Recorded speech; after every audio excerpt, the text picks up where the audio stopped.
Diam-diam Menteri Pertahanan Republik Indonesia sekaligus Presiden Republik Indonesia terpilih Prabowo Subianto telah menjalani operasi besar pada kaki kirinya beberapa waktu lalu. Hal itu baru ketahuan saat Presiden Jokowi menjenguknya di Rumah Sakit Pusat Pertahanan Negara atau RSPPN Sudirman, Jakarta, dan hal itu diunggah di akun Instagram @jokowi pada Minggu 30 Juni 2024. Setelah sekitar sepekan usai operasi, Prabowo muncul perdana di depan publik pada peringatan Hari Ulang Tahun atau HUT Bayangkara ke-78 di Monas pada Senin 1 Juli 2024. Terlihat Prabowo mengenakan jas berwarna abu-abu berjalan di belakang Presiden Jokowi dan Wapres Maruf Amin. Prabowo terlihat berjalan di karpet merah bersama pejabat kementerian dan lembaga lainnya.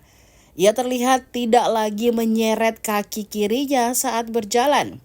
Sesekali Prabowo terlihat tersenyum saat memasuki arena upacara.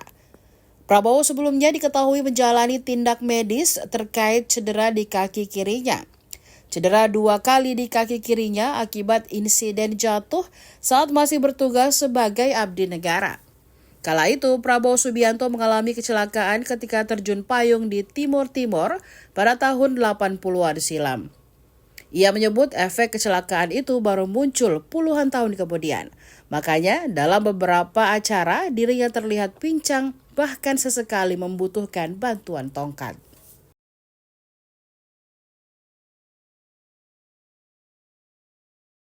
Download Tribun X sekarang, menghadirkan lokal menjadi Indonesia.